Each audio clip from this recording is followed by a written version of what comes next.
I'm just a little snack gremlin hunched over my ice cream. Don't look at me. Now that I started digital sculpting, I want to show you guys how I block out the human head. I think it is the most important thing to learn to sculpt when you're first learning to sculpt, because it has different plane changes, it has hard edges and soft edges, it has pretty much all the basic shapes. There's just so much going on that if you can get a handle on sculpting the human head and face, you can pretty much sculpt anything else. And so I'm gonna show you how I block out the head and then I'll do a sculpt. So this is a really good way to do it for beginners and even for professionals, honestly. When I'm sculpting the head and face, I like to break it down into its basic structures. I like to think of it as the top of the skull, the bottom of the skull, and that's what I like to start with. The top sphere and the bottom sphere, the top one for the cranium and the top of the skull, the round part where the hair grows out of, and the bottom for the jaw and the cheekbones. And I like doing it this way because where they intersect, that's the word, it creates this natural indication of where the eyes go, which is super helpful. A lot of people guess and they guess wrong, but that's something you can use. As I start just moving the cheeks around, pulling in the head, making it more shapely, if you will, you could already see that with very minimal amount of work, it already starts looking like a head. It doesn't have ears, it doesn't have a nose, it doesn't have lips. It's just two spheres, just altered very minimally. Next, I'm going to add the nose, and that's super easy too. I'll usually duplicate one of the spheres, probably the cranium, because that's still very sphere shaped, and I'll squash it, I'll elongate it, I'll put it where the nose goes.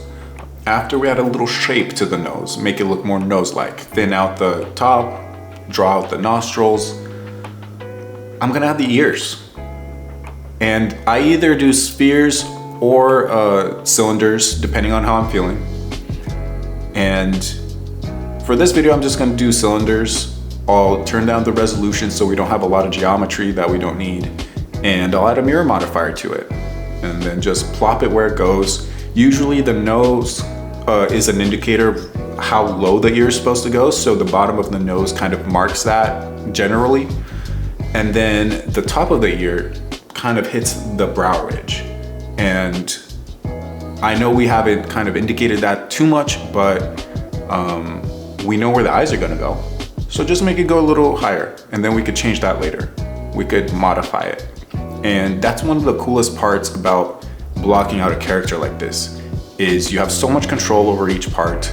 And when you're working on one part and don't want the other parts to get messed up, you can do it because it's a separate body, it's a separate shape. And then at the very end, when you're ready, you can just combine them all and it's one shape. But yeah, that's kind of how the block out goes. You're supposed to focus mostly on proportions and making sure that everything is in the right place, because it just acts as a base for you to build up the complex forms, build up all the different shapes. But now it's time to add the neck. And for that, I'll add another cylinder. Super easy. It's very cylindrical. Our neck is a tube where our spine goes through for brain signals and our gullet goes down to feed us. So I'll keep that super low resolution too, because we could add more resolution later. And then I'll add a box for the torso, just for good measure, just because I'm feeling it, you know, I just want it. And if you were to sculpt the whole body, you would just add all the different parts. And I'll do a video on that some other time. I'll go in very great detail on how to block out a character, their full body, and we're gonna have a great time. We need to add lips. We need to add lips. So for the lips, I just take the top sphere, again, as one does, and I'll stretch it and squash it to make this like hot dog shape. We're gonna make hot dog lips, you guys, because that's the most basic shape for lips, hot dogs. Just 2 hot dogs pressed together, horizontally. And I know it looks weird. I know it's not the most pleasant, but again, this is just a base. We're gonna make it look good. And wait till you see how good it's gonna look. You won't believe how good it's gonna look. It's gonna look gorgeous. I'm excited for it. Are you excited for it? Now, after a little bit of shaping it up so it doesn't look too much like hot dogs, we're pretty much done. I'm gonna mess with the chin a little bit more though. Because your boy looking like he got no chin. It goes straight to his neck. Now I add the eyes. I'm making them a UV sphere because I like the way the vertices just like meet at a central point. And I'll keep the resolution really low. And I kind of like this look, and you'll see when I get into the actual sculpt, there's a really cool contrast of having really refined, smooth shapes, and then the eyes being faceted, like low poly spheres. But yeah, for the eyes, it's just one sphere with a mirror modifier and then just plopped into the skull. I'll adjust the like head geometry, like the parts of the cranium and the parts of the cheek that create that dividing line to create the cavity that they sit in. We're just gonna sculpt a little bit and make them fit in there a little bit better.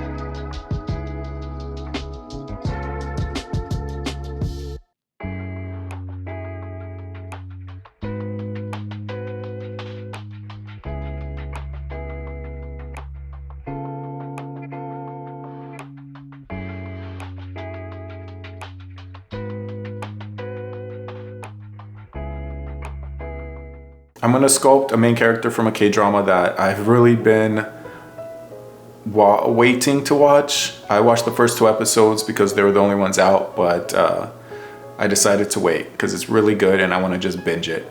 But it's the main character from Strong Girl Namsoon, and I'm gonna turn this weird looking block out that looks nothing like the character into her lovely face because she has super striking features.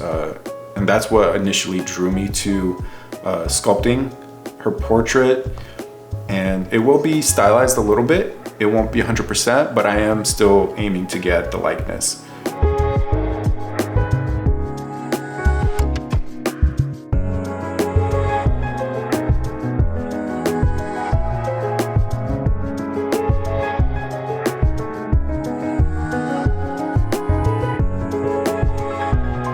I was trying to get some reference of this character.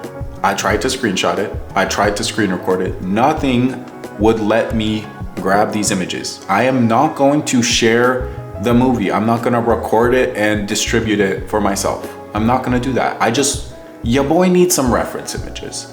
I literally had to take my phone and take photos of my monitor to get these beautiful reference images. I got a straight forward shot, a 3/4 shot, and I think that's good enough. If we wanted an ideal situation, we'd want straight on, a profile, and a 3/4 just to kind of understand the forms a little better. And if you could only have one reference image, just go for the 3/4 because that captures the most amount of detail. Or I'm sorry, not detail. It captures the most amount of information.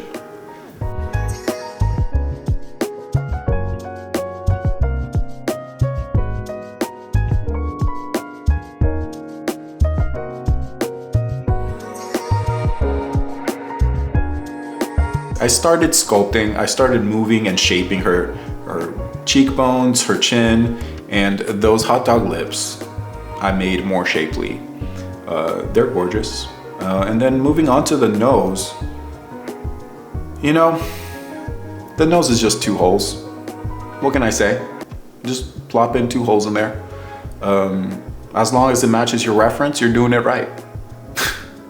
All you need is 2 holes. That sounds like an innuendo for some reason. I don't mean it in a dirty way.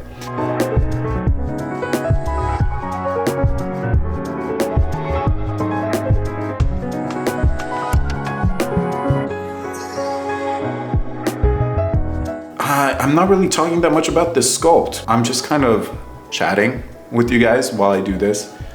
Let me know if you like this format because I enjoy it a lot. I'm very bad at giving a blow-by-blow, so to speak, of what's going on.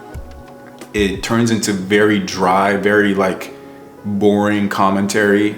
I'm not a natural commentator because my analytical brain tries to give you as much information as it can, and my like funny brain, the like whimsical conversational brain, is like, I'll let you do it. I'll let you take the wheel. So I'm trying to find that balance and kind of commentate sometimes, and other times just chat about what's going on in the sculpt, or like what was going on in my brain when I decided to sculpt this sculpture.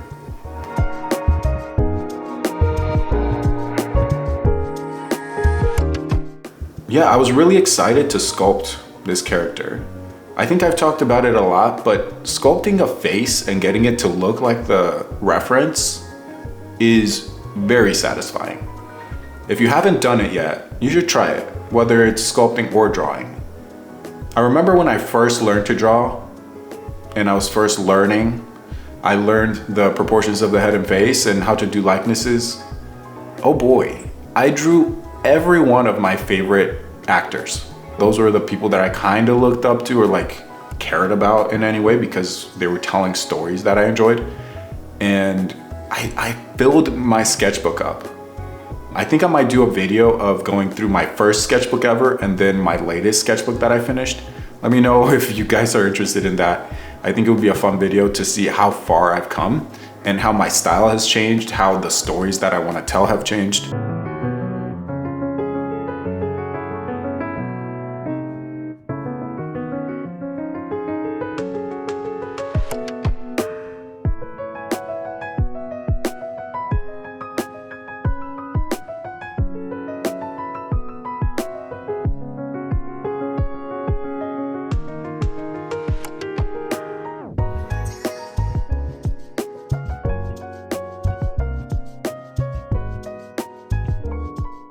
I hope that this time lapse is helpful, that it's going quick enough to where it's not boring, but you can see what I'm doing. And representing something real in 3D is pretty self-explanatory. You just have to move stuff around until it looks like the image. That's it. It's the same with drawing. You just have to keep moving lead around, adding shadows until you can describe the form accurately. And that's a cop-out thing to say, I know, but that's the truth. And if you could think about it that way, I think you can get really far. The final result is really close to the reference image. It is stylized, which was my goal. I didn't want to go hyper-realistic, that would have taken forever, and I don't find it that fun. So if you want to do a sculpt, I'd love to see what you guys make. If y'all make something, tag me in it on Instagram at AndySZOfficial. I want to see what you make. And that's why I make these videos, is to inspire other people to create things. And whatever I can do to help, I'm trying. Enjoy the rest of this turnaround. Bye.